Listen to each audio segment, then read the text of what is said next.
Ada, memang perbedaan itu menuju kemajuan komunikasi ada. Dari antena itu masuk ke sini, ke tuner dulu. Diproses untuk dapat SWR-nya.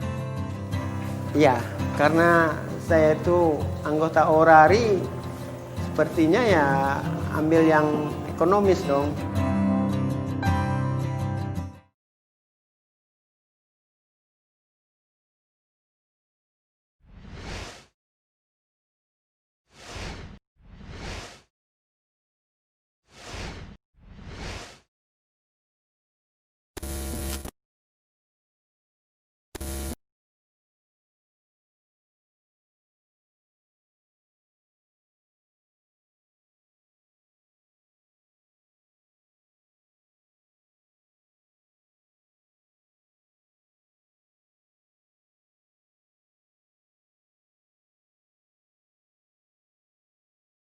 Ya, jadi kalau untuk bergabung di orari ini kita minta fotokopi KTP, kemudian pas foto 3x4, backgroundnya warna merah 3 lembar, itu bagi yang 17 tahun ya. Dan kita pun ada juga yang di bawah 17 tahun, artinya dia masih sekolah ya, masih SMP gitu ya, kan tentu belum punya KTP. Kita minta surat izin orang tua untuk mengikuti ini. Jadi datanya juga harus jelas.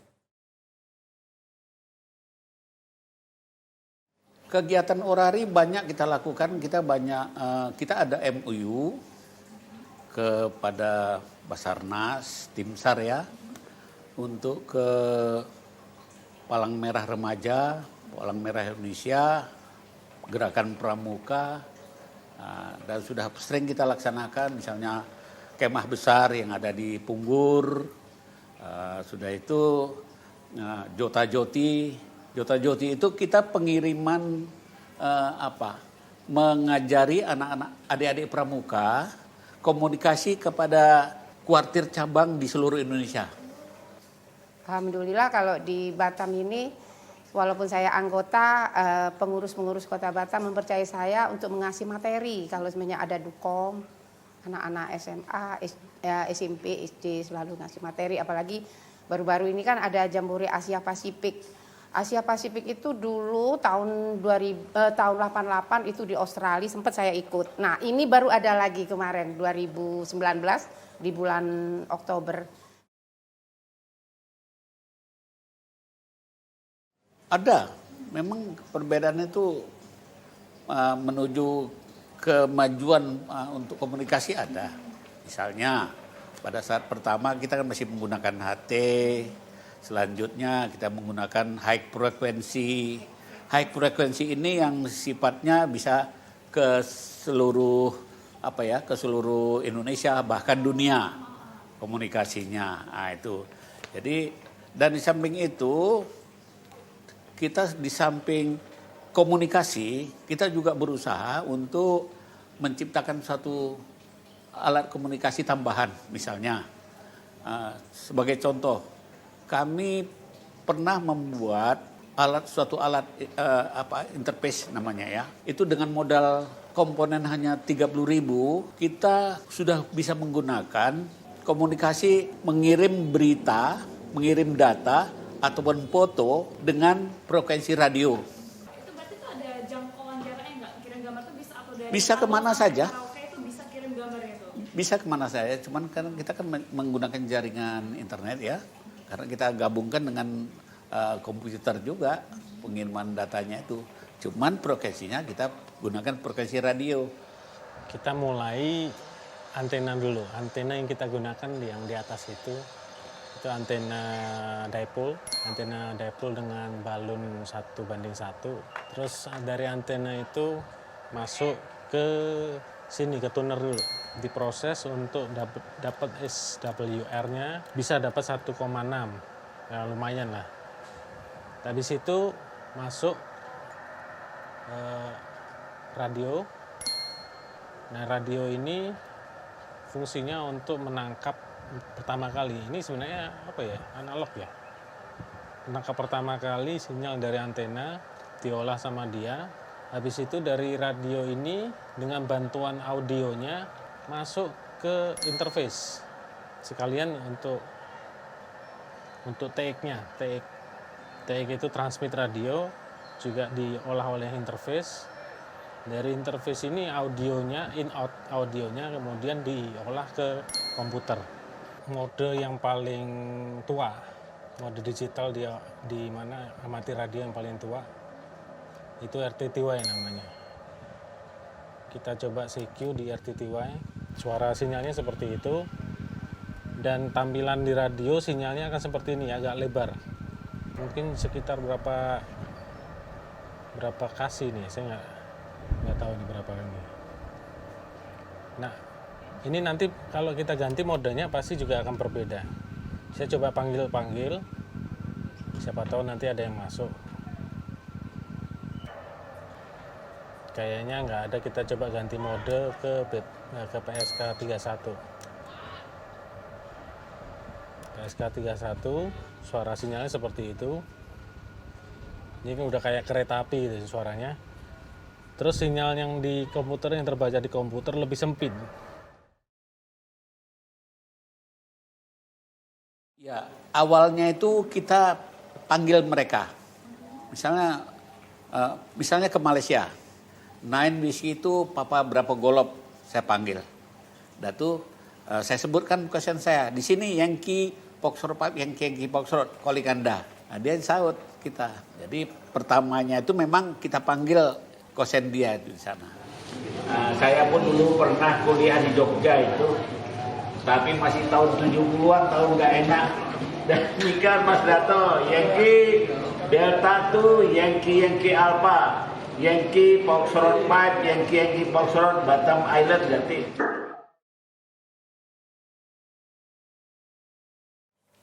Ya, karena saya itu anggota Orari, sepertinya ya ambil yang ekonomis dong. Karena kalau di Orari terutama kita sudah mempunyai perangkat HT ataupun RIG, tentunya ya menggunakan yang efisien, yang tidak menggunakan kuota dan pulsa.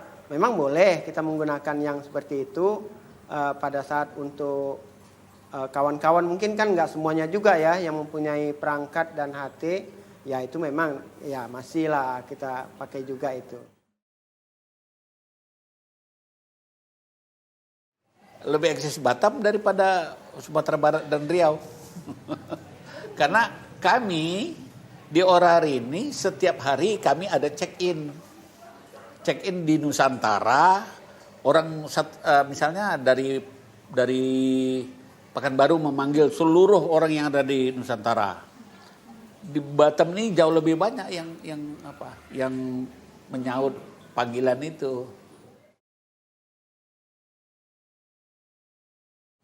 Ya, tentunya pesan untuk generasi muda sekarang ini ya di samping di zaman globalisasi ini ya memang untuk ilmu IT ini memang oke lah ya kalau kita bilang ya. Tapi ya macam Orari ini jangan sampai juga dilupakan karena ini sangat penting.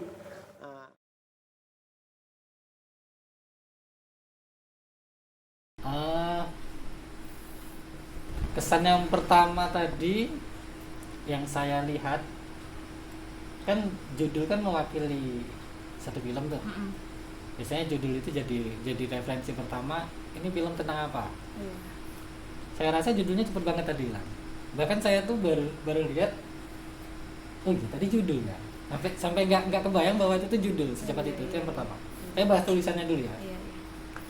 Yang kedua, waktu identitas si narasumber ya ditampilkan, itu juga semua rata-rata cepat.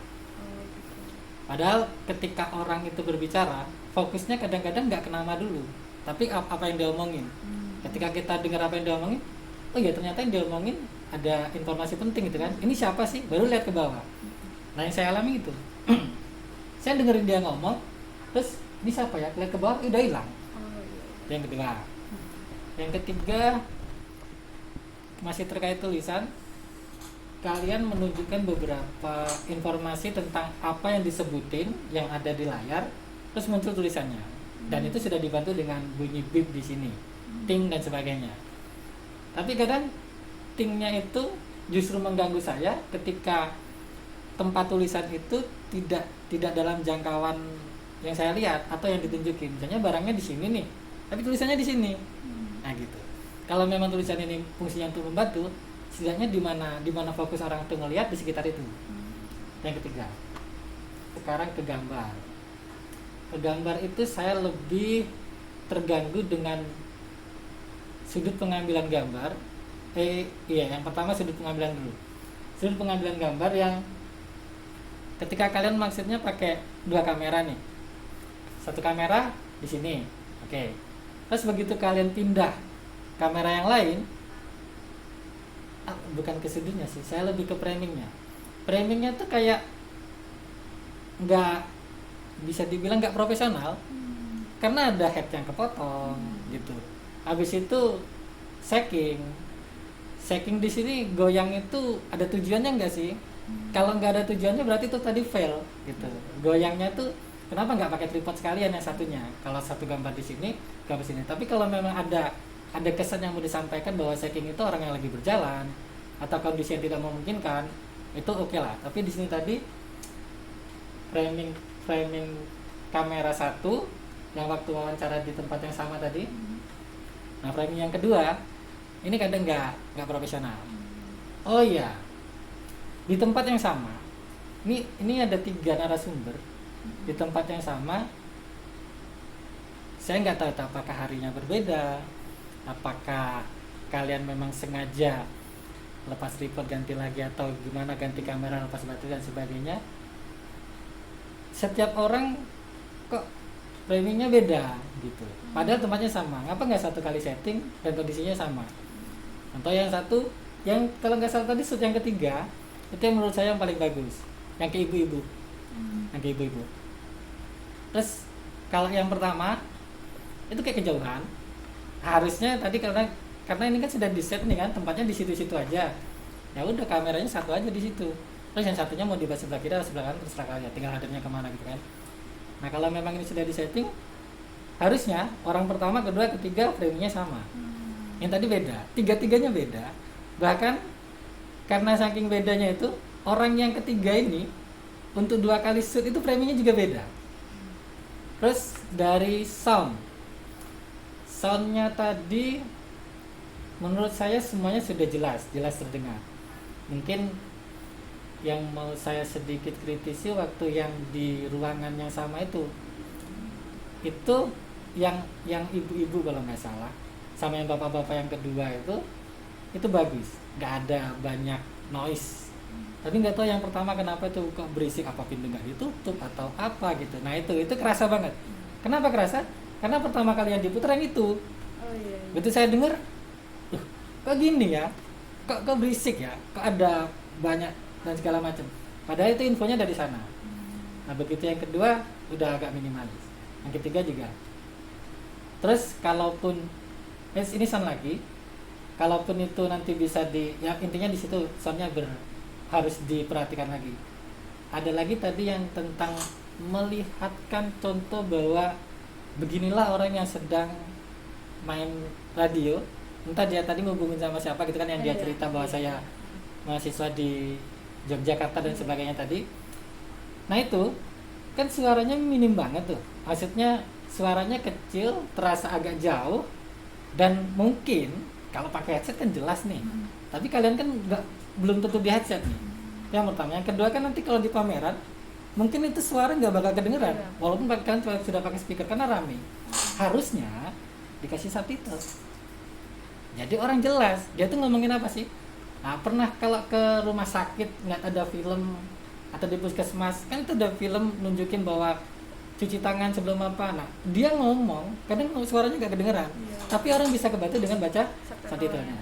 Nah kalau yang lainnya tadi itu suaranya sudah sangat jelas, tapi pas pada saat itu tadi setidaknya kan ada beberapa kode yang diomongkan, white apa dia ngomongin kode Y dan sebagainya. Nah kan kayak gitu kan, itu ciri khasnya radio.